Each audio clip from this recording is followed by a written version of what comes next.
Ќе кажам неколку зборови за Илинденското востание, Асном 80 години. Денес одбележуваме 121 година. Востание на еден мал народ за својата голема слобода, загушено во крв и солзи, но и никогаш не згаснати надежи за слобода и независност, реализирани пред 80 години само на еден дел на Македонија.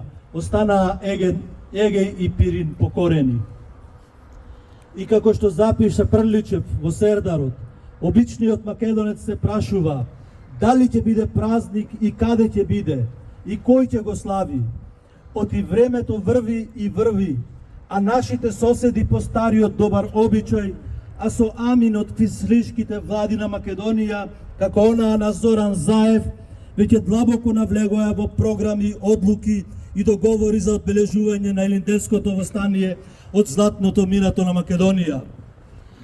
Да не ни се случува Сердаровата антитеза, како со Тајат Џафери кога зборуваше на Мечкин камен, а бугарскиот премиер Бојко Борисов зборуваше во Скопје, а тоа беше, нит беше празник, нит се знае кој го славеше.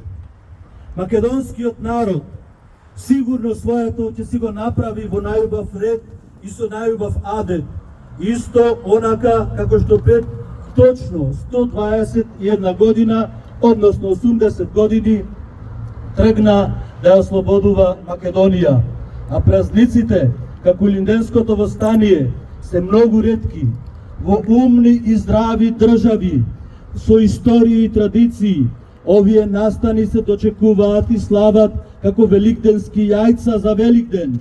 За нив континуирано се зборува, организирано се приоѓа и маестрално се слави.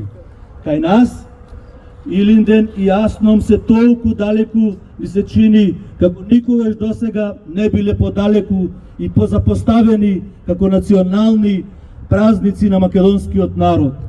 Сакам новата влада на Македонија, начело со премиерот Христијан Мицковски и председателката Гордана Селјановска, да го вратат на свое место значењето на Илинден 1903 и Асном 1944 година.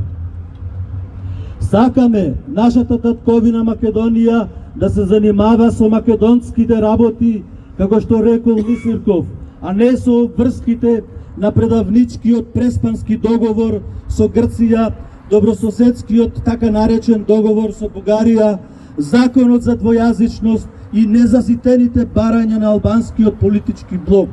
Но мора новите власти на Македонија да не уверат и убедат дека ќе ја славиме историјата на македонскиот народ, а не онаа историја на Заев и предавниците му. По сите правила и закони не може и не смее ништо да има поголеми приоритети од прославата на Илинденското востание и Асном.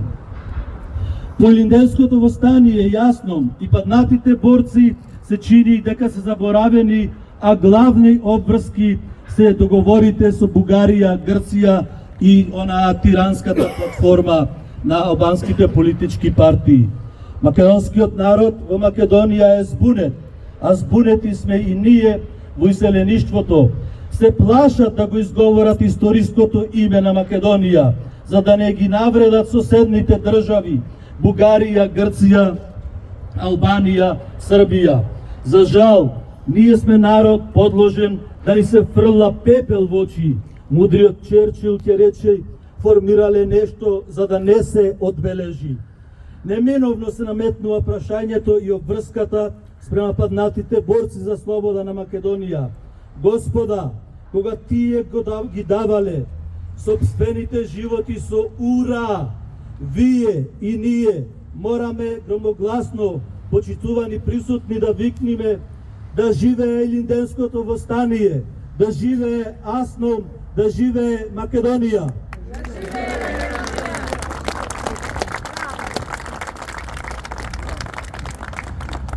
Почитувани присутни, ова беше официјалниот дел од одбележувањето на 121-та годишнина од Илинденското востание, исто така 80 годишнината од Асном, но јас сакам да додадам како и заменик председателот Дејан Змејковски дека На 29 јули 1014 година беше битката на Беласица, каде што беа ослепени македонските Самуилови војници. Дејан исто така спомна дека на 2 август 338 година беше битката кај Херонеја и од тогаш поминати се 2362 години. А сега ќе продолжиме со полагање на венци и свежи цвеќина.